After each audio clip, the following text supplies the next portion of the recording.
Greetings, friends. Salut les amis. Aujourd'hui, nous examinons une question très importante. Qu'est-ce que la réalité? En particulier, la réalité en ce qui concerne notre salut. Certains disent qu'il existe quelque chose appelé « réalité de l'amour ». Il est important que nous comprenions que le véritable amour, la véritable réalité de l'amour, ne vient que de Dieu et qu'il est défini dans sa parole.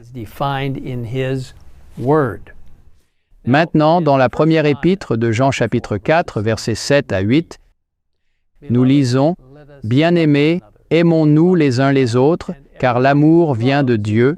Celui qui n'aime pas ne connaît pas Dieu, car Dieu est amour. » Dieu est en effet amour, et nulle part son amour n'est révélé plus clairement que dans le plan de salut. Le livre de Matthieu rapporte une parabole fascinante de Jésus. Il s'agit d'un mariage et d'une tenue de mariage appropriée. Dans Matthieu 22, il y a beaucoup d'excitation, alors que le roi prépare cette célébration pour son fils. Au verset 3, nous lisons que « Il envoya ses serviteurs appeler ceux qui étaient invités au mariage. » Maintenant, malheureusement, ceux qui ont reçu l'invitation n'étaient pas enthousiastes à l'idée de venir. Pouvez-vous imaginer un roi invitant des gens à un mariage et ils ne sont pas venus? Jésus nous appelle à son festin de mariage. Est-ce que nous venons? Les réceptions peuvent être un défi. Si vous en avez déjà préparé une, vous le savez. Nous avons eu 2 réceptions de mariage chez nous et une à l'église. Et je suis content que les gens soient venus aux réceptions de mariage pour nos filles.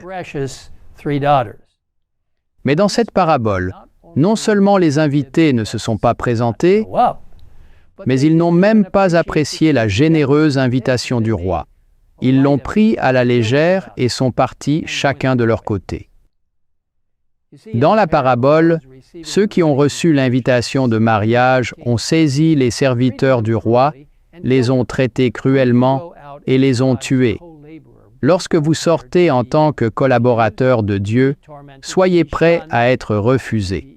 Au fil des années, de nombreux chrétiens, y compris les adventistes du 7e jour, ont été martyrisés pour leur foi. Nous n'avons pas besoin d'avoir peur de l'avenir. Nous sommes assurés de la présence du Christ jusqu'à la fin des temps, et quiconque a suivi les événements actuels sait que la prophétie s'accomplit comme Dieu l'a prédit. Nous ne vivons pas dans des temps normaux. Revenons à la parabole, lorsque le roi entendit comment ses serviteurs avaient été traités, il fut furieux. Il envoya ses armées, détruisit les meurtriers et brûla leur ville. Ensuite, le roi a recommencé. Il dit à ses serviteurs, « Le mariage est prêt, mais ceux qui ont été invités ne sont pas dignes. Allez dans les rues principales et invitez tous ceux que vous trouverez au mariage. » Beaucoup de gens sont venus, à la fois mauvais et bons.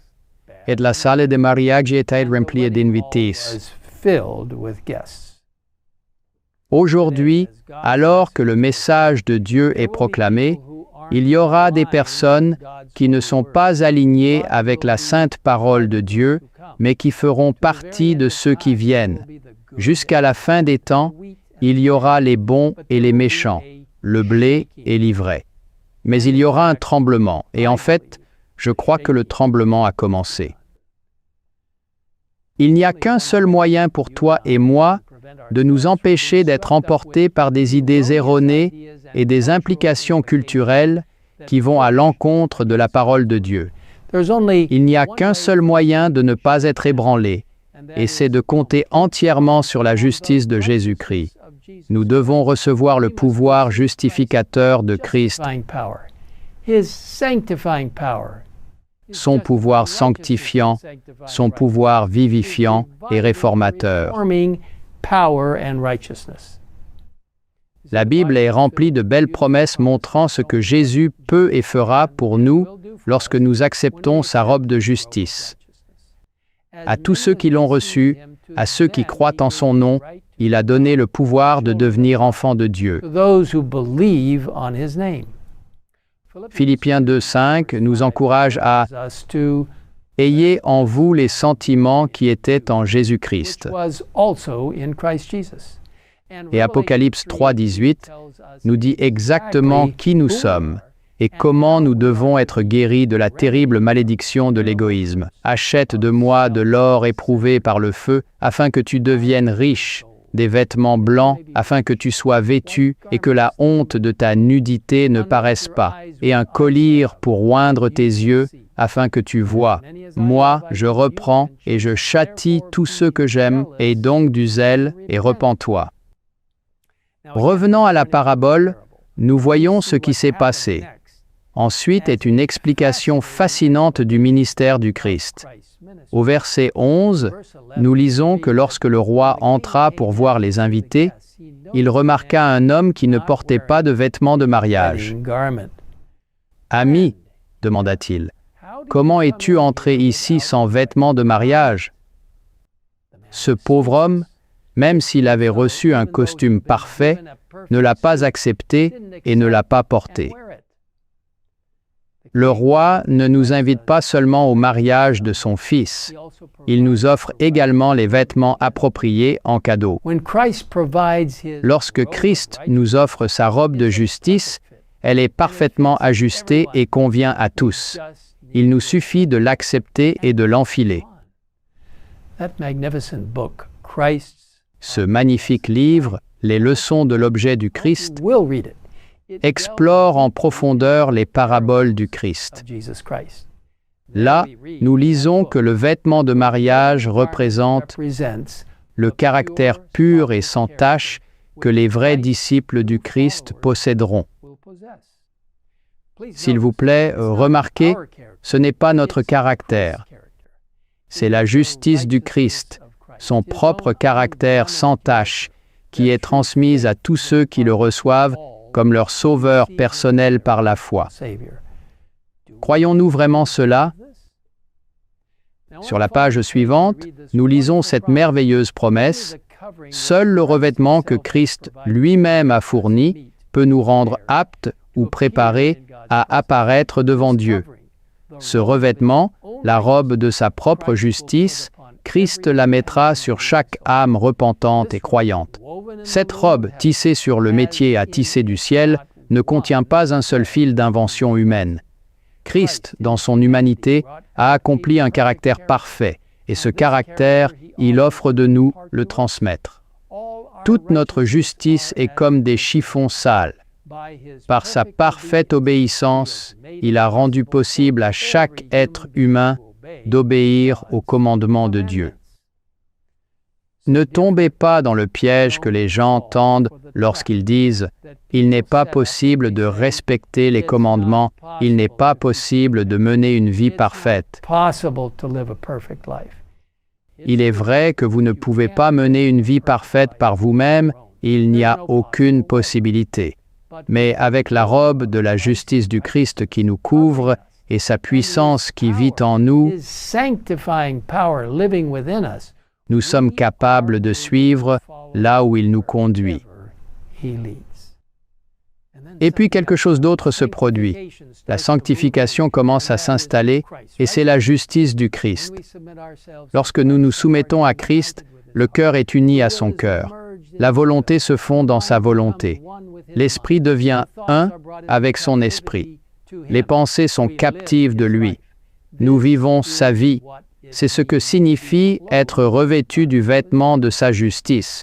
La justice est de faire ce qui est juste, et c'est par nos actes que tous seront jugés. Nos caractères se révèlent par nos actions. Les œuvres montrent si la foi est authentique.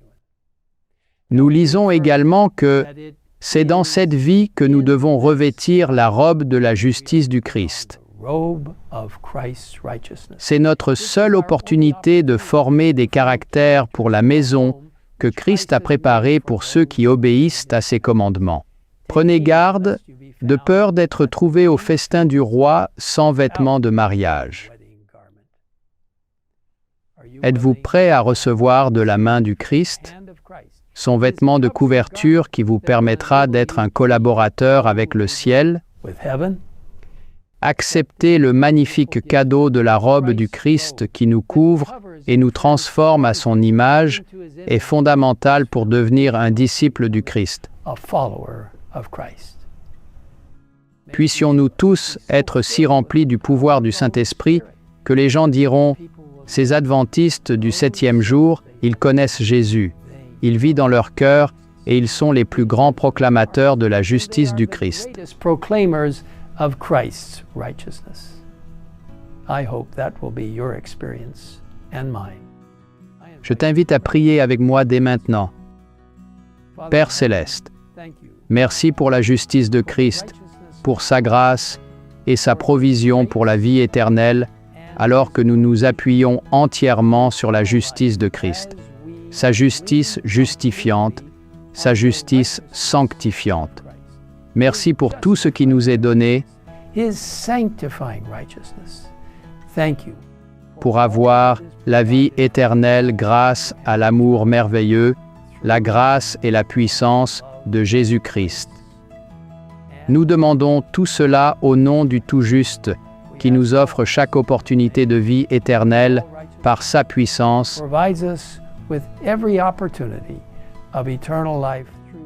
et c'est notre Seigneur et Sauveur, Jésus-Christ. Amen. Amen.